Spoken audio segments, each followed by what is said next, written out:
So, namaste, welcome to Satsang today.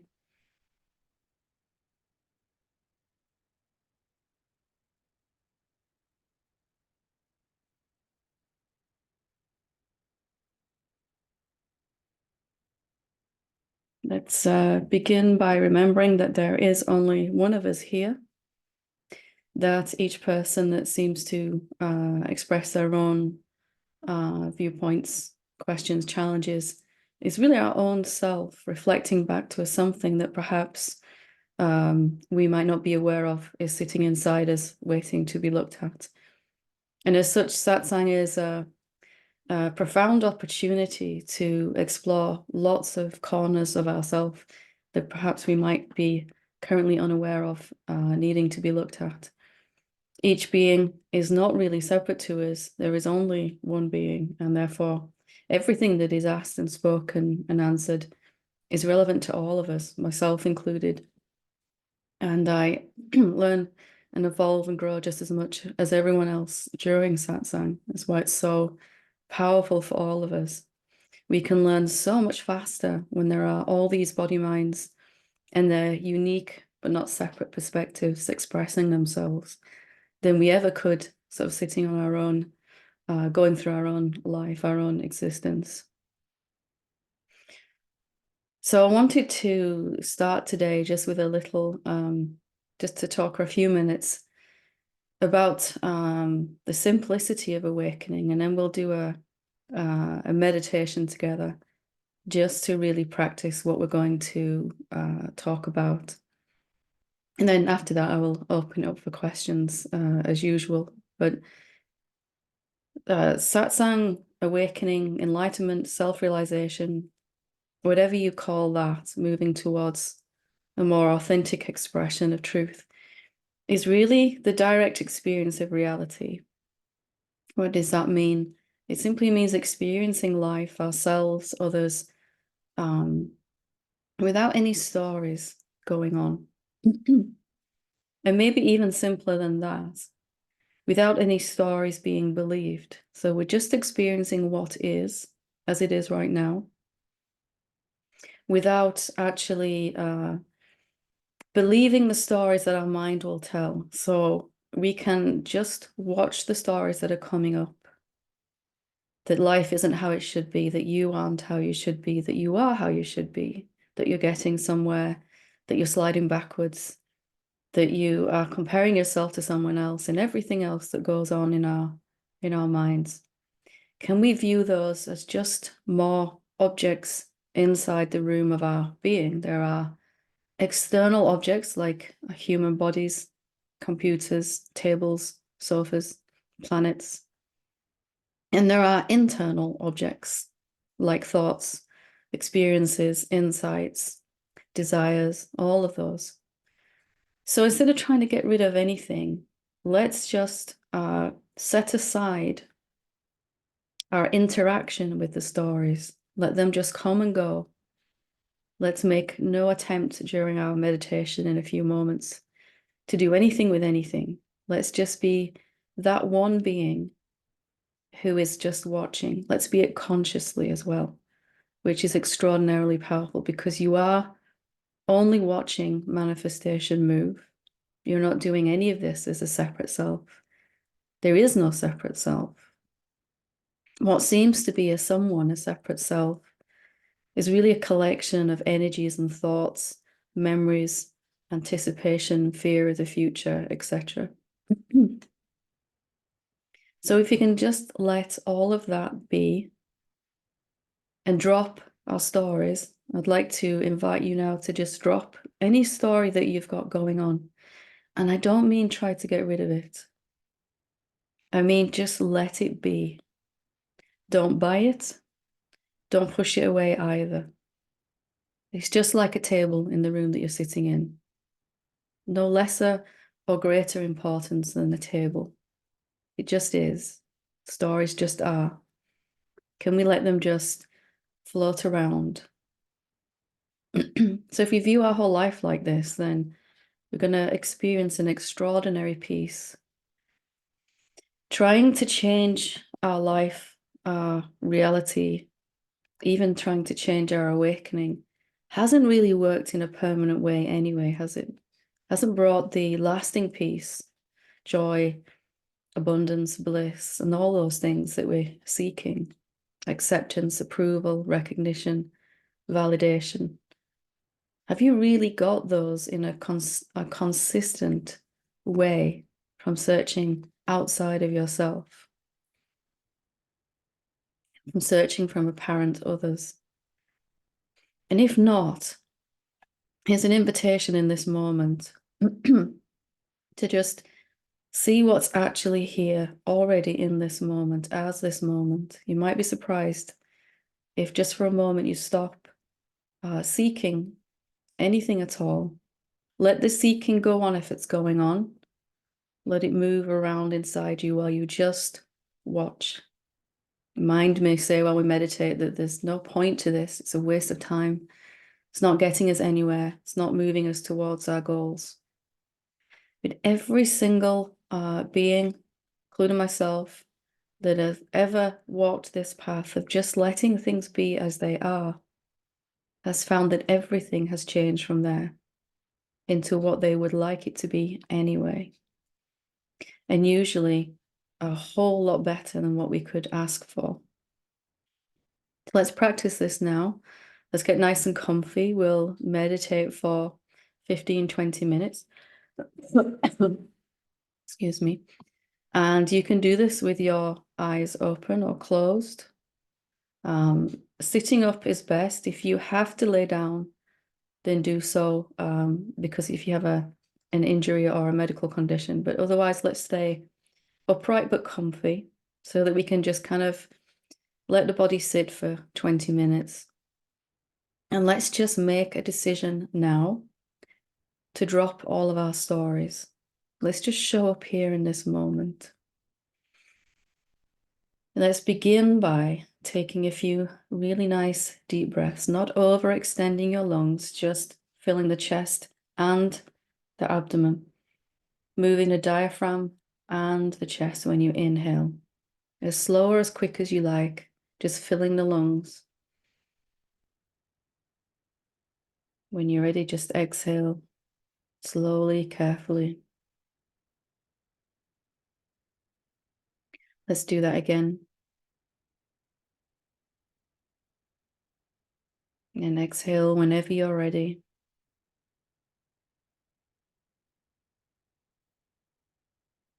One more time. Exhale.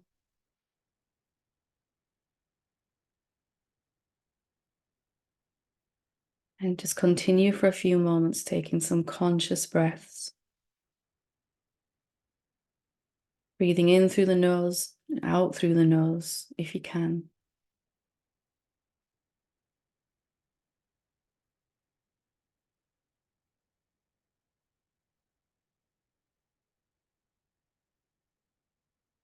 Not overextending, not stretching.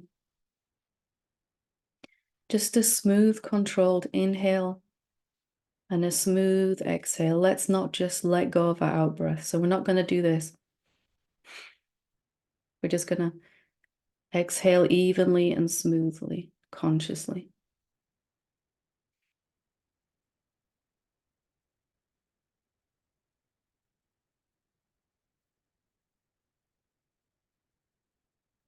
And so just letting the breath move on its own now, whichever way it wants to move. And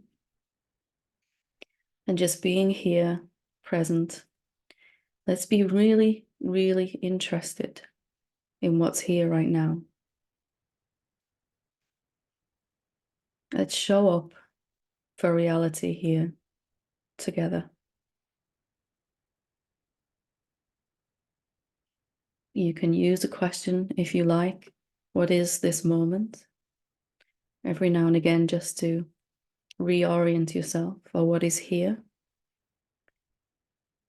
Or what am I? But no stories.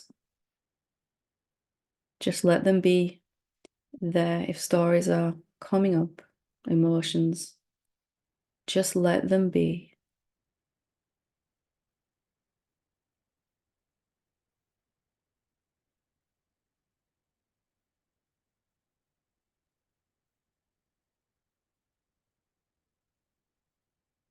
as if our internal environment is not our responsibility to rearrange.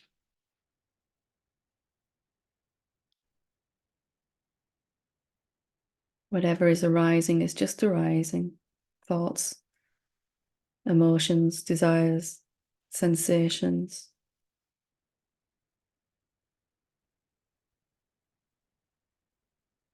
And you're just here, you're just watching.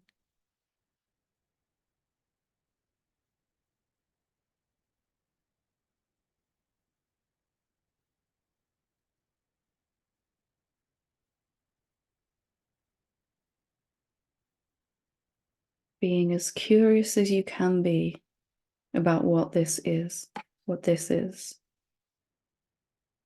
As if you'd never met this moment before.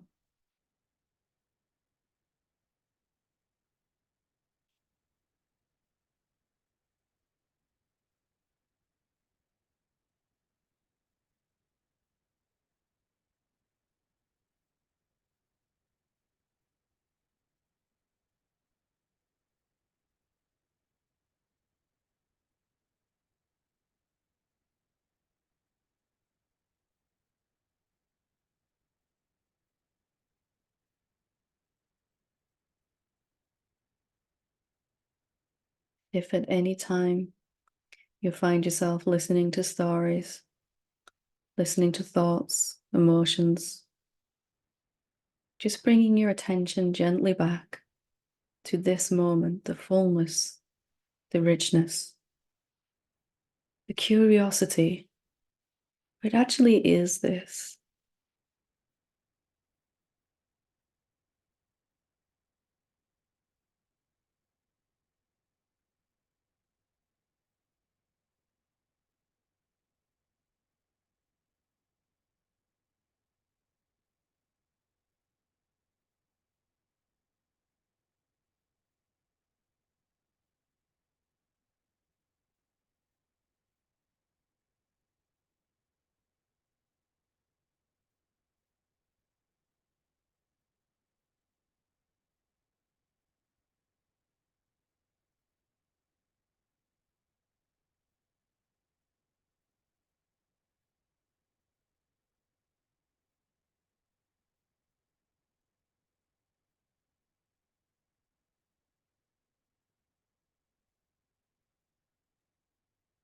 Just being curious here.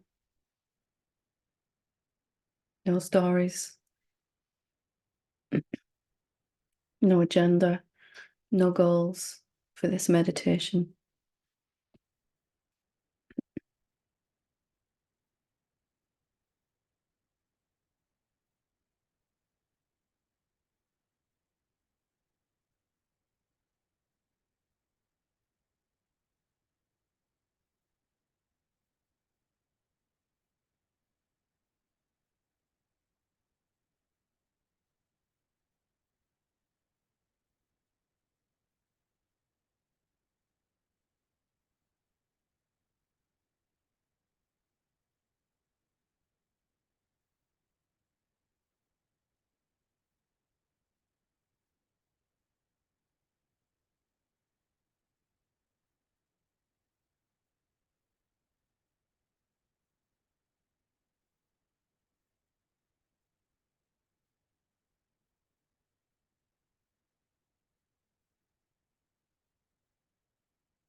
So in a few moments, we will bring this meditation to a close.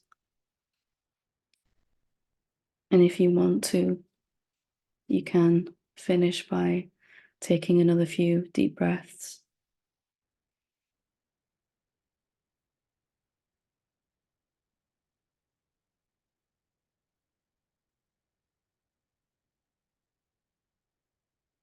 And if you want to open your eyes, you can. If you don't want to, that's okay.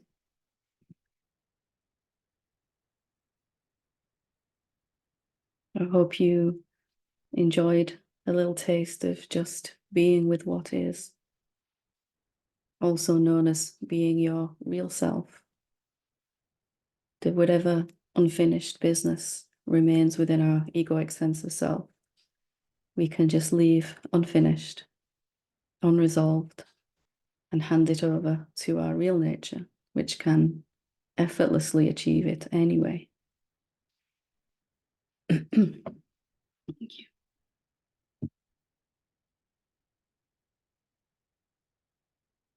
you. So I have one question here that I'm going to read out and answer. And if there are any questions here today, I invite you to raise your hand here on Zoom. I'll come to you in a few moments. So this question says, "Hi Helen, my question concerns illness and disease, as I'm a little confused about how this is viewed from the perspective of non-duality. I've listened to another non-dual teacher who says that illness is conceptual, and so once awakened, it is no longer a problem, even though the physical symptoms may be present. However, I know you teach that illness is a symptom of a negative belief held in the body, which can be healed once we realize this belief belongs to non-existent separate self. Does this mean that we should never get ill? As far as I can see, this is a part of the human condition, and if we don't allow it, then the resistance to it can make the condition worse. I would be grateful if you could share your thoughts on this. Thank you."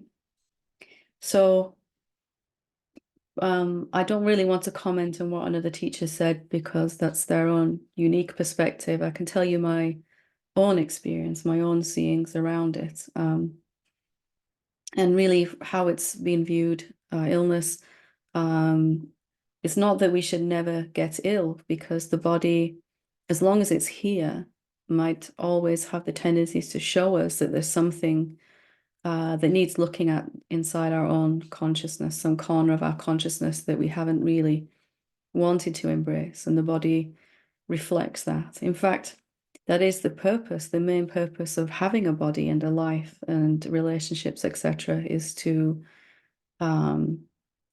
obviously enjoy those as the infinite self, but also to allow them to show us where they're not functioning correctly or where there's some diminishment in the body, in our relationships, our finances, our career, our family relationships, everything. Where there's some diminishment, where there's some lack of flow due to some belief that we're holding on to. So this happened for me recently, a few times, illness. But there aren't any stories that come up around the illness. There isn't any fear that comes with it either. The deeper you've seen who you really are, the more clear it is that the body is a kind of a diagnostic tool for telling you when something is off, something is out of alignment in our consciousness. Usually when some belief that we've had ever since we first thought we were separate is now so far out of alignment with the vibration of the body and mind overall, because it's already always increasing, and it is always getting higher. So any beliefs that are still lingering around are just sticking out more and more in deep contrast. So illness is really where there's some vibration going on inside the body, that is inside our consciousness, and therefore reflected in our body, that is opposite to what is true. And it might have always been there, this belief. But now it's becoming problematic because the overall frequency is rising higher and higher as we see clearer who we really are, and that is allowed to express itself in and as your life, your relationships, etc. So it's more of a little signpost saying there's something that needs to be looked at. For however long those symptoms persist in the body, there's no stories and no resistance to it. There's a knowing that this will go away when it's taught me everything it needs to teach me. And at some point, the body may show me something else.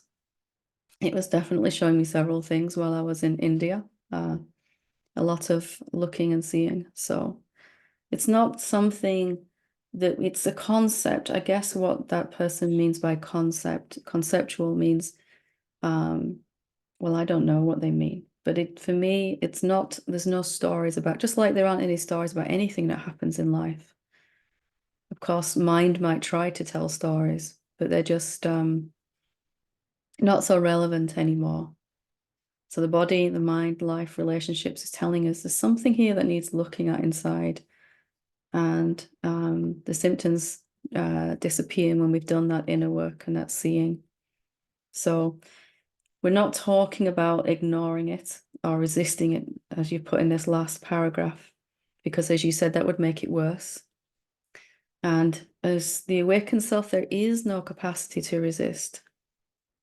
There might be resistance if we're in physical pain or feeling really bad, but it's just that resistance is just another thing floating around inside us. It's not anything to do with me. I don't have to get rid of it. I'm not resisting. There's just resistance. So just allowing that to arise too. Not ignoring it, but also not telling stories about the illness. Not trying to figure out why it's shown up, what we did wrong, and all of that stuff. Just asking gently, what is this trying to tell me? My body's trying to tell me something that I haven't been able to see on the emotional or the mental level. And in that respect, there's almost a gratitude and a thankfulness for the body for not lying to us and saying everything is okay. It's showing us that you still feel a little unsafe here, or you still feel a little unworthy here, or whatever it's trying to tell us. So hope that's a way that resonates with you. It's been my experience, and as long as there is a human body, or the appearance of one at least, there'll be the capacity for something to show up in it. Okay, so we'll go to Kirja when you're ready. Hi, Helen. Hi. Can you hear me? I can, yep. Yeah. Oh, I'm so grateful that I get a chance to talk with you. And the meditation was very beautiful. And I guess it was exactly what I needed. Funny how that happens, isn't it? Yeah. But I sensed in the meditation that it's not up to me to solve anything. And that's my problem right now, that I wake up every morning thinking, what is my new spiritual assignment for today? And I try to do a lot with everything I feel, and it gets me into a lot of trouble. And then yesterday I listened to lesson 3.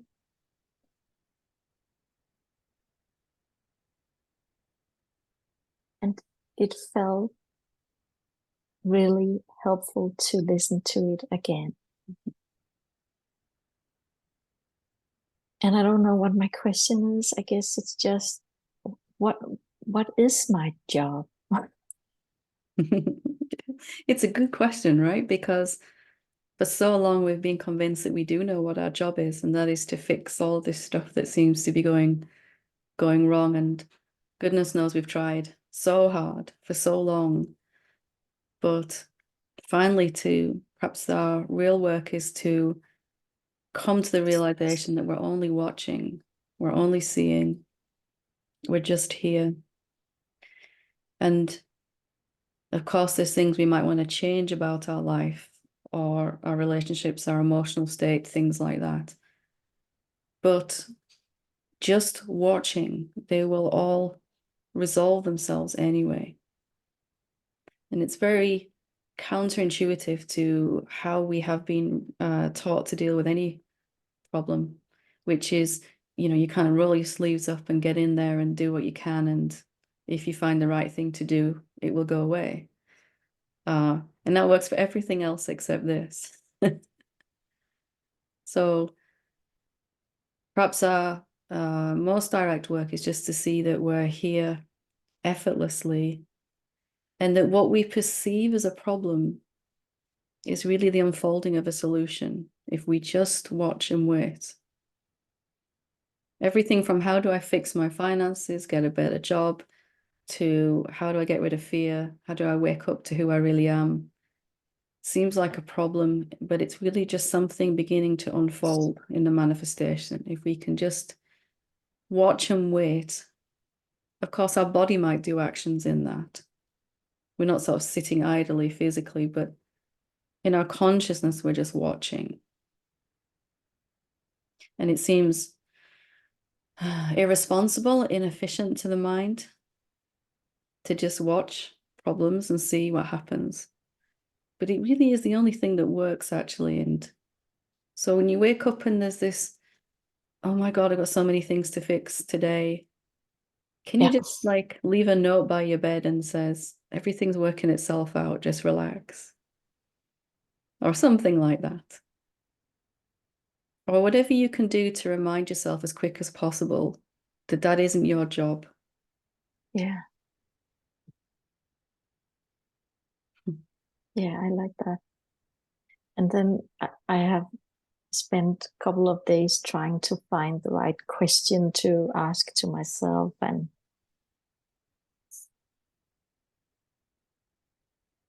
it's just a lot of work.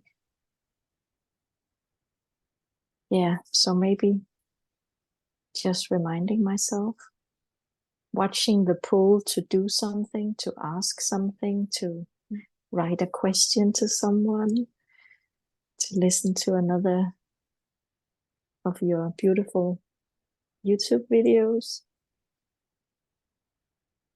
And then just remind myself that everything is working out perfectly. Especially when it doesn't seem to be. It's natural that we're going to get caught up in that a while. Just not blaming yourself. Oh, wow, I was off and doing again for an hour or two there, and then now I've come back to clarity. No big deal. No big deal. Just, and you might do the same things. You might show up for satsang, watch a YouTube, write to a friend, or go out for coffee, but just because it's what you want to do, not because it's going to fix anything or get you through. I can definitely feel the difference that when I have listened to you, when I was just feeling great, it was just, it was really nice and smooth, and and now it's just like I want something, and my mind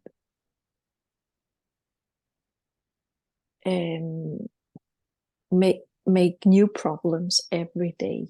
Yeah, and that's today it has been this, okay, I have to get rid of fear so I can live from love, because I know love is what I am, and then that's a new job, and it does that every morning. Yeah, sounds like my mind was. But it's just for me, this question, is this my problem? Became a lifesaver. Yeah, is this my problem? or is it even a problem? Yeah, that's even better. Yeah. Because it's not gonna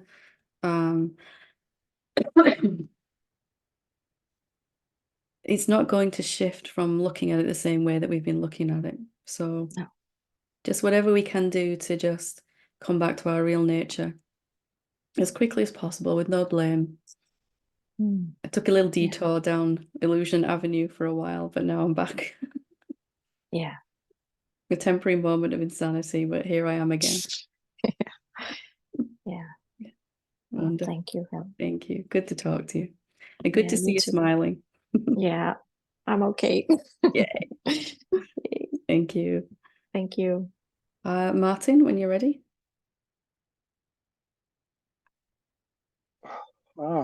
Hi, Helen. Hi, Yeah, it's lovely to see you. lovely to see you. Um, it's I don't know whether this is a linguistic thing or whatever, but using the term mind, um, it feels like another paradox probably. But we've got mind, which is kind of a narrative which we let go of in that meditation, or we might have not, but Attempted to. a bit pesky, Yeah. kind of a pesky thing. And then we've got mind, which is allowing infinite being to realize itself. Is that a miss? It feels like, this communication, satsang, reading wise things, beautiful poetry. Um, it feels like that is also within mind. Is So it? is it is it just a labeling problem I've got stuck in, or Is you know, it mind though? If you read, let's take the example you gave of poetry, beautiful poetry. If you were yeah, to sit and read um some Rumi or some Hafiz or something like that, yeah, you wouldn't be thinking about what you read. You would just be appreciating, enjoying. mm, mm, And even right now, we're just listening and responding to each other. We're not thinking our way through what am I going to say next? And what if you say this? And then it's just a spontaneousness about it. mm, And mind is really more a thinking, sorting mechanism mm, for thinking about what is. mm. So when you write, say, a book, or you sit down and try to get some words on paper, are those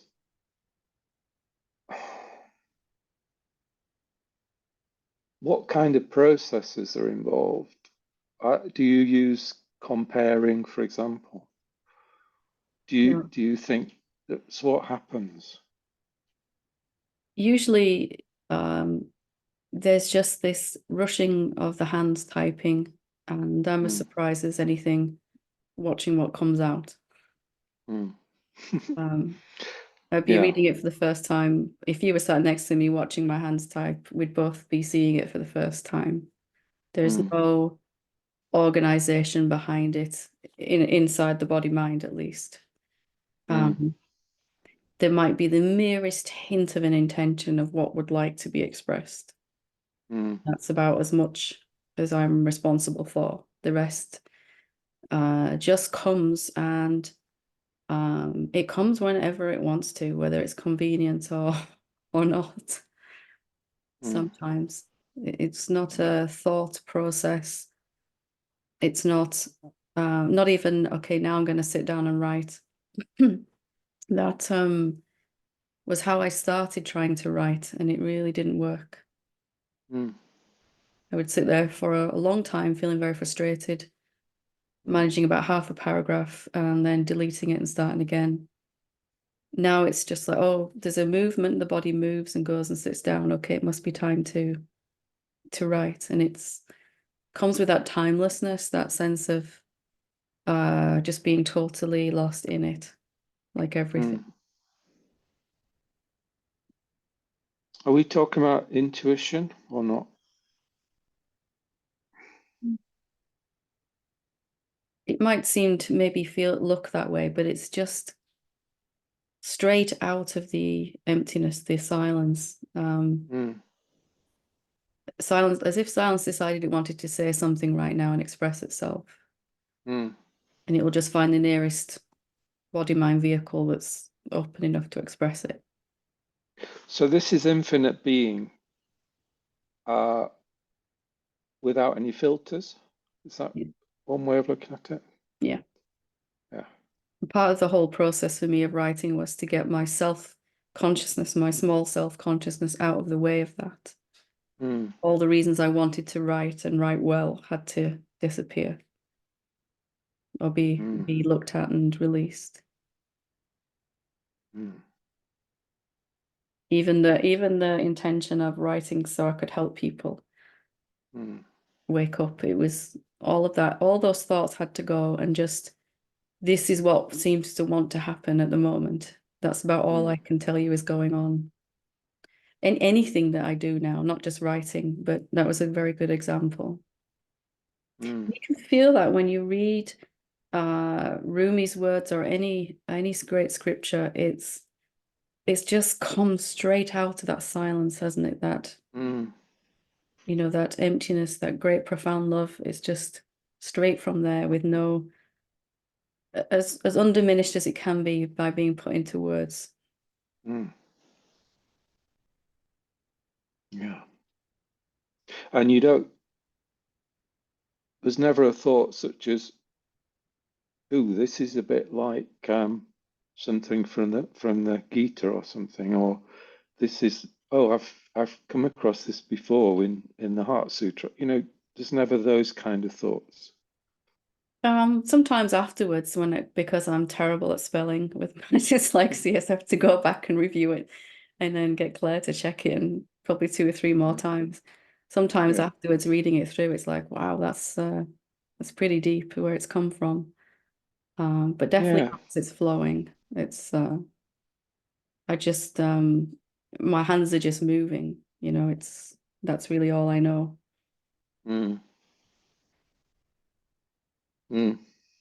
It's not even an analysis afterwards, it's an appreciation of like, wow, the silence is truly beautiful when it speaks.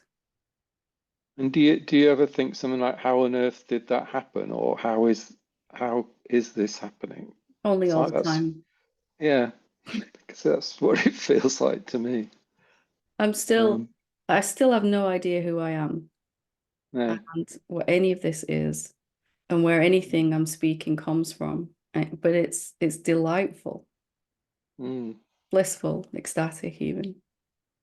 Not confounding like it was to the mind, you know, it's like not looking for that final answer to it anymore. Yeah, it's kind of like letting it flow, or just allowing it to happen. Or all there is the flow in the end. Yeah. No one to get in it or out of it. Just the Yeah. flow. No resistance. A tap that's been switched on and then the handle broke off. Yeah. Right. Lovely. Thank you. Good to talk to Right. you. Yeah. And you. Bye. Bye. Bye. Bye. We'll go to Helena.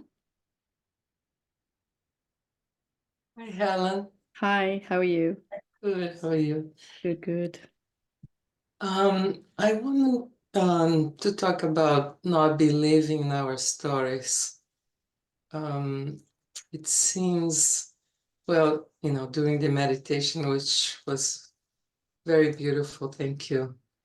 I tend to, maybe most people, really like, you know, when you believe you're in a story, you believe in something, it just has such a grip. And even if you say, no, I'm done, that's, you know, I'm not believing in it, it's still like sticks. They're very believable somehow. And I'm not asking for a formula. I know, I kind of know, but, you know, just wanted to bring it up to see if I can get more clear. And it's a subject that interests everyone, isn't it? Because we all have that 1 or 2 or 10 really sticky stories that, despite our best intention, okay, I'm going to meditate here on Satsang, I'm just going to let them all be. And then 5 seconds later, you find you playing with one of the stories, despite your intention. So most of us, myself included, would have tried to do something to stop that happening. So I shouldn't be listening to these stories. I should just be here and present. But if we look at the way the silence, the consciousness, the stillness is, it's not really bothered so much what phenomenal thing is happening, whether it's listening to a story or listening to itself. It's not the one getting or trying to get out of that situation, is it? It's thoughts that say this should not be happening. I shouldn't be so engrossed in this story still. I should be more in love with the silence than the story. On and on it goes. So the awakened being, the way that they would deal with that, if it happened for them, would be to just fully let it happen. If I'm in love with this story, let me just like really, really go into it. And the more I do that, that comes straight back out. Because it's only the subtle feeling that this should not be happening that's perpetuating it. So just an intention, I'd like my attention to rest more on what's real, but I'm not going to make any struggle or any effort to free myself when I'm not actually caught. I am only just watching. I'm watching even my attention play with this story again and again and again. And I'll still be just watching when my attention finally says, I'm done with that story. We've experienced it 100 million times. It's boring. You just are, aren't you? Even, even whether your attention is caught in a story or whether it's looking at you, the self.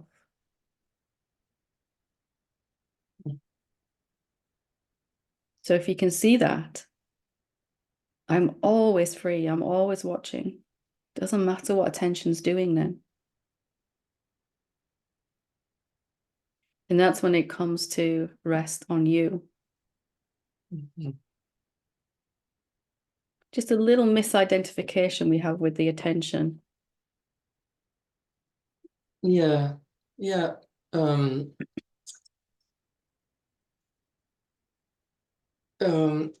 mean, I'm also talking, and I think it's the same thing about stories that come up, new stories about situations. Like you make up something that's like completely not true. Yeah. And that probably goes back to patterns that I'm just imagining that I feel this way, this is this because and it's just this whole thing that starts happening. It's very ridiculous somehow, but quite funny afterwards. It's like the mind is infinite in its potential to tell new stories. It will never run out. So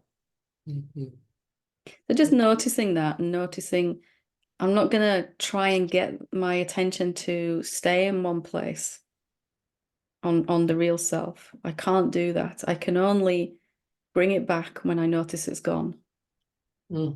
Simple wish for it to come back and it will, intention.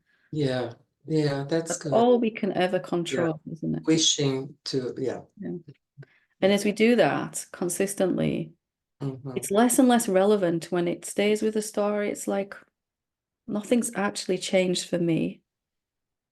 I was watching attention watch a story, now I'm watching it watch me. I still am exactly the same.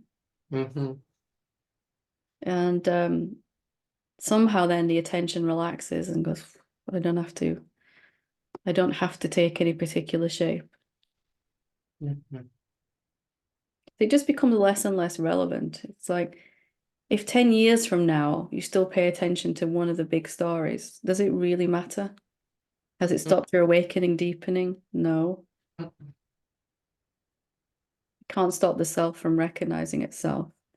It's just given less and less relevance. It feels unpleasant if we're trying to say it shouldn't be. In the body, it feels tight. I shouldn't be listening to stories. Then there's a constriction. But if I just go, well, it happened. It happened. So what? Yeah. But that's a story too. I shouldn't be. That's the only story. Yeah. If you just drop that one, I should not be listening to thoughts. You'll experience profound peace all the time. Yeah. Okay. Thank you. Thank you. It's a good subject to explore. Yeah. Thank you. Bye. Thank you.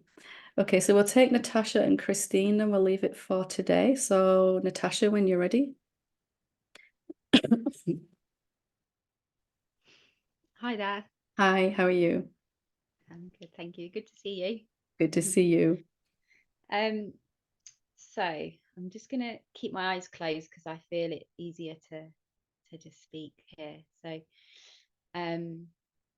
So I feel over the last sort of few months there's been a real deepening here, a real deepening of the felt sense of who I truly am. And with that, there's been a real increase in openness and willingness to really delve deep and really look, and really welcome everything up to the light, to be seen that I'm not. And I feel like a lot of the fear is gone. And I'm actually wanting to talk about the physical, back to the first question you had that was written. So just briefly, about 5 years ago, my lung collapsed just spontaneously. And there was a lot of fear back then, 5 years ago, with it. In August last year, during some profound kind of shamanic work that I used to do a lot of, as part of a dance, but not physical. I was just sitting at the time, but it was very much part of the work. It collapsed again, but there was a real knowing that it was okay. There was no fear. It was part of it. This was what was needed for me to realize I'm not the body. Yeah. And I did end up going to A&E a few days later, and confirmed that it had collapsed. And they told me that I would need to have an operation.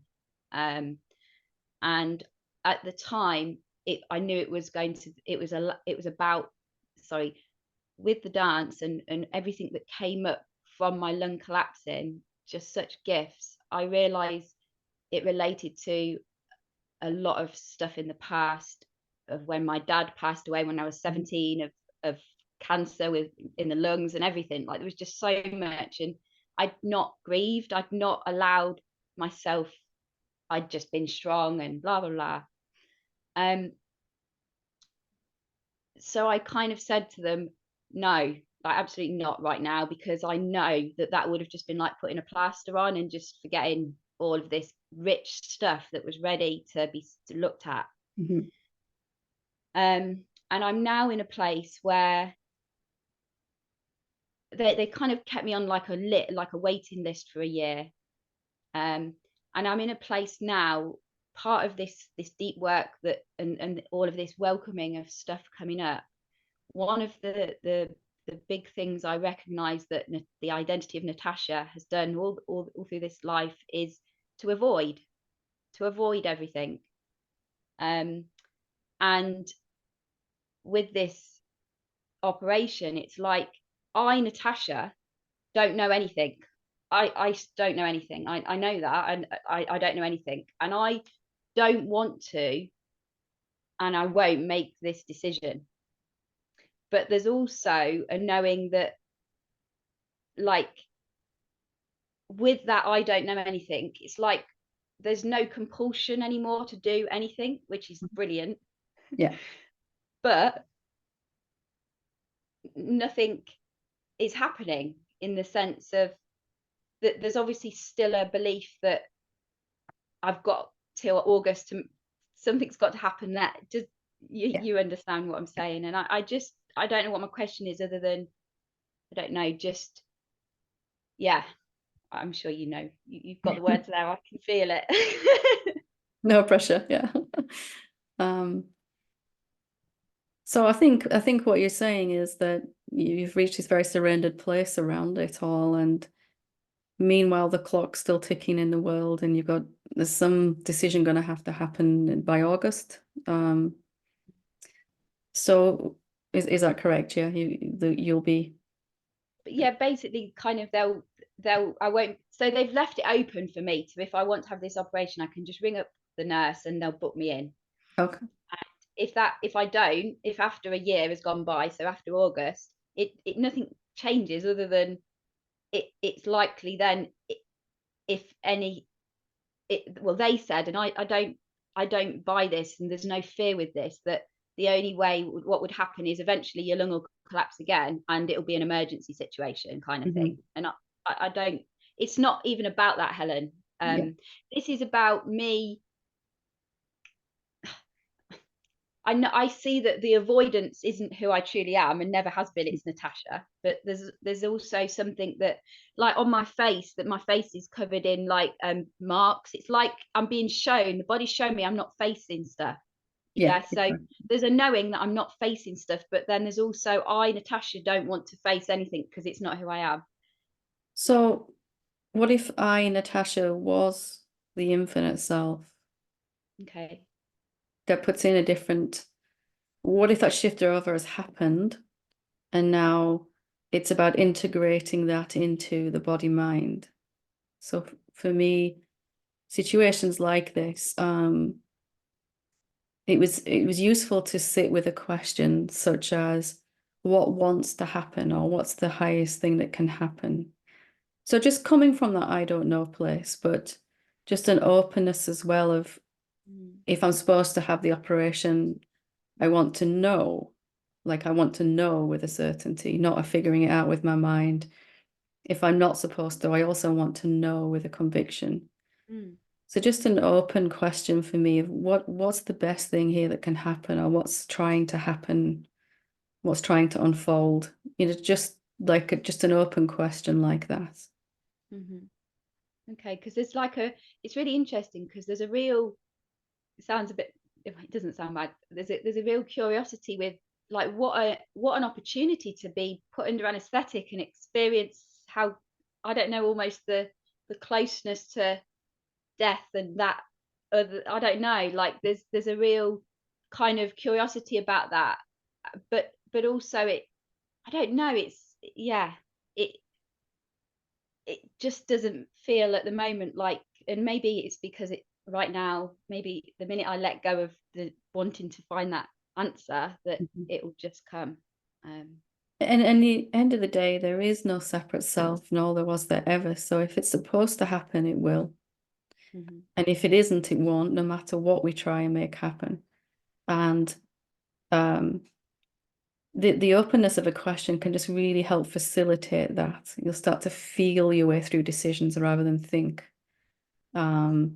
This really feels right now, or this really doesn't feel right. I just don't feel aligned with it. Just even just asking for a clear sign. I would like a really clear sign, so obvious that I'm in no doubt.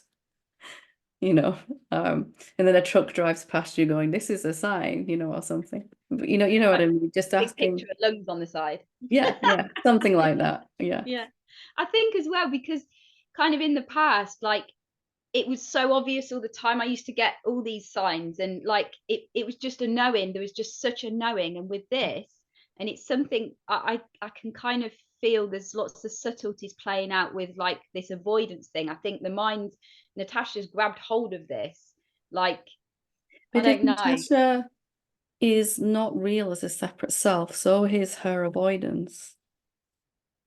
Yeah. Must be equally unreal. So now just acting from that openness. What is it that wants to unfold here for me next? Or what's the highest path for me now, or something like that, right? That's just so open, lots of wiggle room, and you can also ask for a sign. But the difference being now you are that place where signs come from, rather than as someone trying to receive them. So it's just an ease about that, isn't there? An emptiness, an ease, a joy. Yeah, it's like, and there's an ease, there's like an ease here about whatever, whether it happens or not, but it's just it just feels quite unusual not to have The that way the felt self sense. moves, it's going to be like this, the way the infinite self moves. It's not a thought out thing. It's just, this feels like it wants to happen, or there's some excitement about it, or the opposite, and quite often you might not ever be conscious of making a decision. You might just find you pick up your phone and you're dialing the hospital asking them to book you in, or something, and you're surprised as anyone. You're like, whoa, okay then. This is what's next, but it moves like that. It's just a little switch over, isn't it? How it functions, how you function as this. Yeah. Thank you. Wonderful. Good to talk to you. Thank you. And we'll finish with Christine. Hi, Helen. Hi. Yeah, not that great still. I really appreciate the other questions and the answers that you've given. Once again, I don't know why I'm popping on here other than still really struggling. And I've been working with the question that you suggested last week, which was, am I actually suffering? And the answer that keeps coming is yes, screaming That's loudly. the first answer, and perhaps the loudest. But staying with that question, the answers, as we did together in I think it was the graduate program session, wasn't it? We did some contemplation on it, and yeah, the body started to relax. That was another just as important answer. And if we were to ask that question again now, we might hear a car go past, the dog barking, some thoughts in our head. They're all answers. So notice that the answer that you're paying attention to most is a thought. Your mind's talking, yeah? And your mind is answering this question, and that's normal, it's going to. But just opening up to all the other answers that are available. Treating them all equally. So mind has a very set opinion about whether you're suffering or not. And we don't need to try to change that. We're just going to open up to all the answers. Can you feel the openness in that? Yeah. It's I think is what what Helen mentioned is just this sucked into the stories, and what's happening is just all of these memories and traumatic things just coming to the surface. And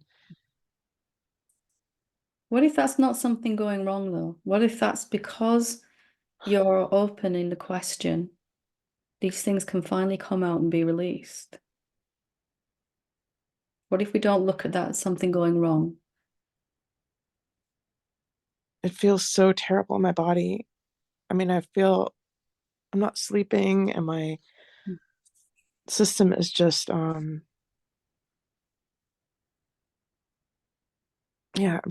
don't know how to function right now. And it's Can we do some quick breathing here together that will really help, that I want you to do as often as you can? okay. So just like we did in the meditation, breathing in and out through your nose, keeping your mouth closed, unless obviously if you get congested, you need to open your mouth. But so just breathing in slowly, but making sure your diaphragm moves as well. And everyone can try this, your diaphragm as well as your chest. Mostly we just breathe with our chest. So breathing in, when you reach your maximum inhale, just taking a tiny pause, just for a second, as long as you feel comfortable. And when you're ready, a slow and careful, even exhale. So you're not You're just, can you feel the controlledness of that exhale? Yeah. So even inhale, not over inhaling or hurting your lungs or anything, just inhaling to what you feel comfortable with. All of the diaphragm, the chest, up here. A slight pause, just as long, it can be as long or short as you feel comfortable with. It just helps the oxygen get into the blood, carbon dioxide to get out of the blood and back into the air. You're going to exhale and release the toxins. So the tiniest pause, and then a controlled exhale. So it should be even all the way through. And if there is a lot of fear, then in any particular moment where there's a lot of fear or tension in the body, you can reset it back. But when you exhale, it's as if you're blowing through a straw, evenly though still. So like this.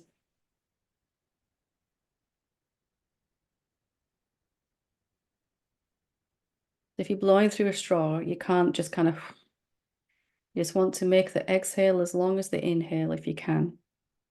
Let's just try it together for a few breaths. Mouth closed.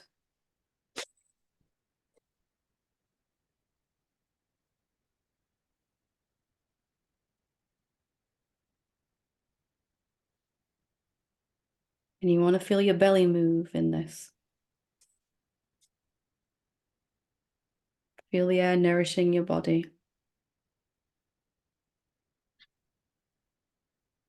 Tiny pause before you exhale.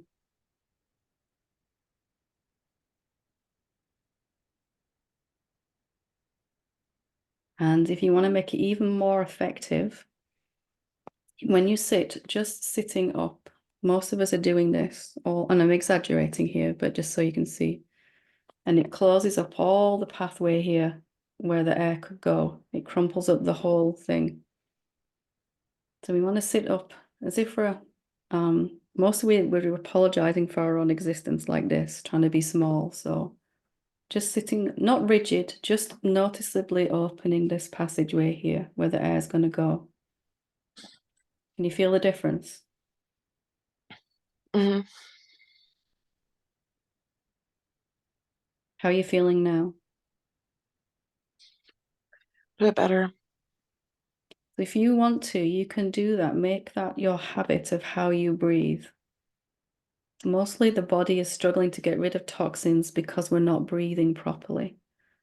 I know it sounds crazy that it might all come down to posture and breathing as well, a little bit, but this is what my awakening taught me. I Okay. actually went to see physiotherapist one time about my shoulder, and she took a photograph of me standing sideways to her. And I thought I was standing up straight. She told me to stand up straight. When I looked at the photograph, I was like this. It was quite astonishing, like doing this. Right. And I never met a person that doesn't do that until they stop. It's just the Yeah, it's a good reminder. Sorry. So, no, it's okay. Quick question about trauma and these memories. And so is it just that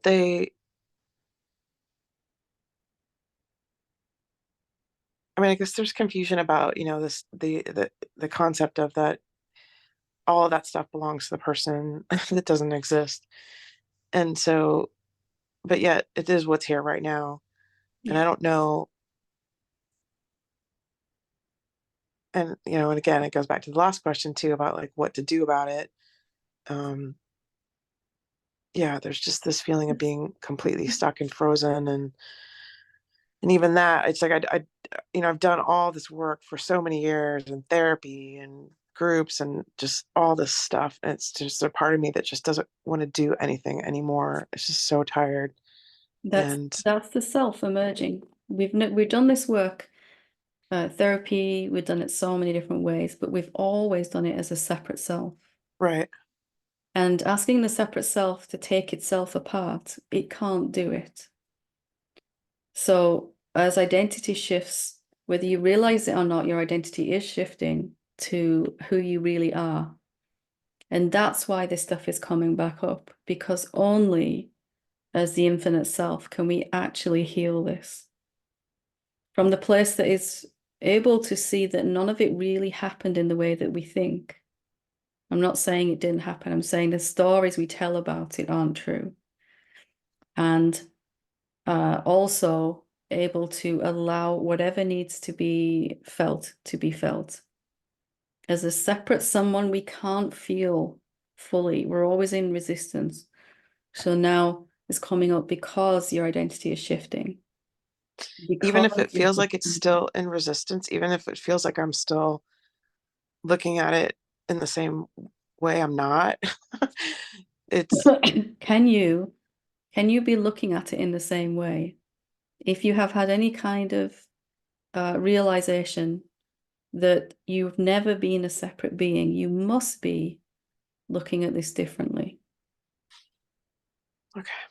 There's some emotions coming up, some stories. There's some resistance to those stories and those emotions.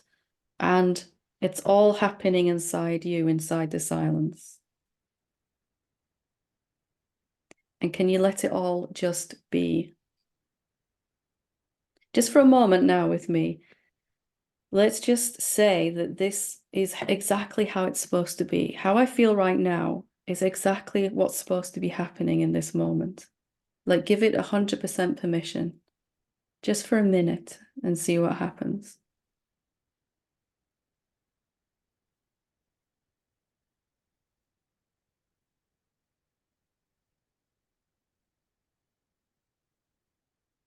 Whatever I'm feeling, it's not because I'm doing something wrong. It's just what's meant to be right now.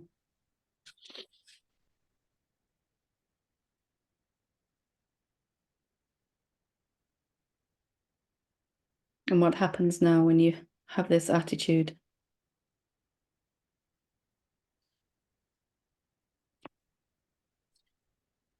Honestly, there's still resistance to it. I mean, I want that to not be true, but it is. It's really just, it feels just like fear in my body is so intense. And Can you let it rage inside you? Can you let it just be? Can you let it exist? Can you say, for however long it takes, I'm going to let this exist. I don't like it or want it, but I am going to let it exist as soon as it's here. okay. And that's the stance that the self, the infinite self, would take. This is not pleasant or wanted even, but it is here and I will honor it. Okay. All of us have fear inside our system because we've been through so much as a separate self that we just could not feel at the time when it happened. And now this is coming out because we're safer inside ourselves. We're realizing we're safe and we're able to let this come to the surface. We have less and less ability to suppress anything.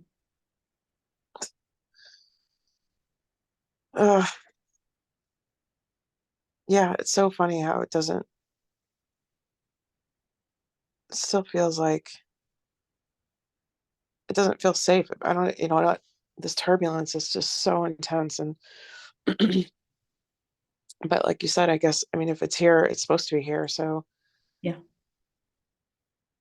And if we can tell no stories about it, then we can allow it to pass quicker. The stories we usually tell ourselves at this point is it should be gone by now. right. What I did last time to get rid of it isn't working. Why is it coming up? It's coming up because I'm doing something wrong. All of that stuff. If you just be with it, as unpleasant as it is, that intimacy with what is, things can actually change. I actually Even if it doesn't feel this, like the sense of, I mean, you talk about that with this. I mean, that's what I want more than anything, is to have that sense of an ability to be with all of this and to, Which part of you is being with this? Which part of you has never resisted anything?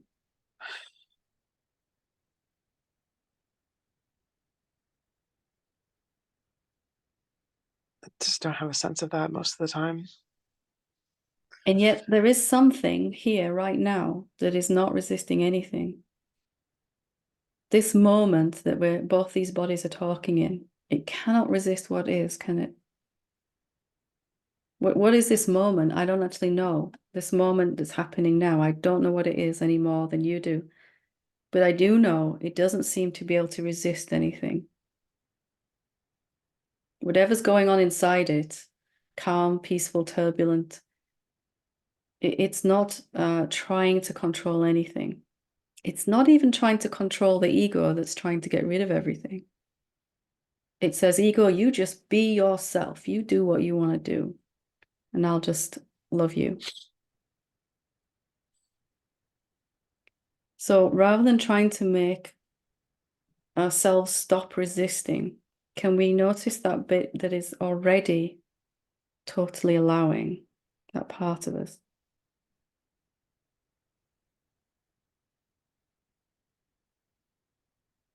When was the last time this moment asked you to change something?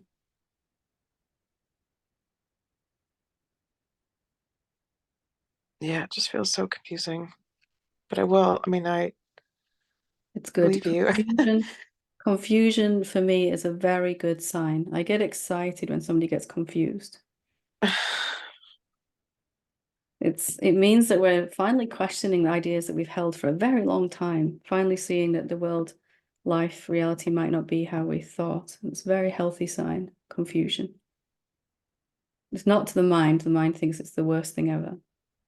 Yeah, it does. I just need a break. Like, it's so relentless. Who needs a break? Who needs a break? I don't. Can you find that person that needs a break?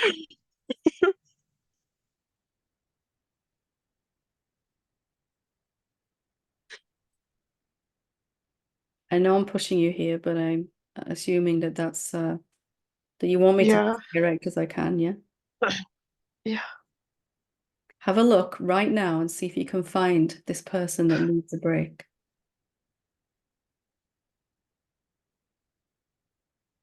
I can't. What do But you? why is this energy here? Like, why is this here? An energy is there, but not a person, right? What do you find then? If you can't find a separate being called Christine, what do you find when you look? Just nothing. Is it just nothing? Just really look at it. Really look at that. Nothingness. What's mostly present is just all of this stuff in my body. Let's go back to Fear. nothingness. Come back there with me. Tell me, can it suffer?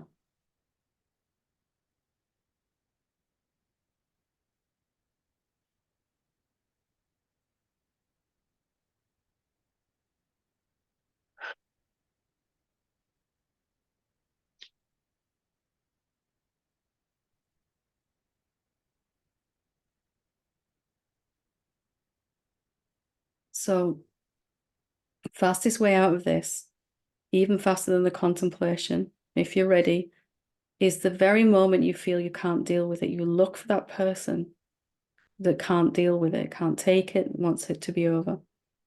You look and you don't find it. And then next time you look and you don't find, you actually look every time, 100 times a Okay. day if you need to. Okay. And we come back to this nothingness over and over and over again. Mostly this perpetuates because we just buy, yes, I can't deal with this. I need a break. Out of habit, we agree to that.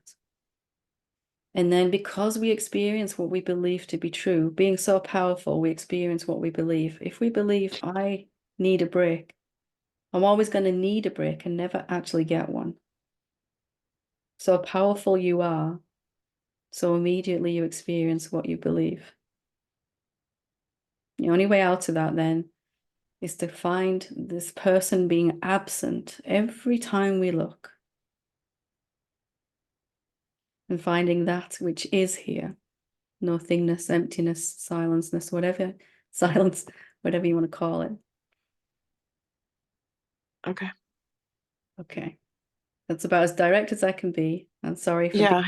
actually, I'm not sorry It's for beating you helpful. up. I mean, it is helpful because there are so many tools, and it's like if I just go back to that, that's If you're ready for that, and that's the most direct way to look and see the one who is suffering is not there. Every single time I looked, I couldn't find anyone suffering. And eventually I just couldn't buy it anymore. But the very moment even I was looking, I couldn't suffer because I was challenging that assumption. right. Okay. Well Thank you done. so much. Thank you Love for you. letting me be so direct. Thanks, Helen. Thank you.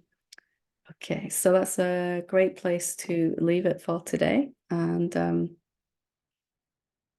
wonderful. Thank you for all the questions you've asked today and the question being sent in, and for your presence. I deeply love and appreciate being with all of me. Thank you. Namaste.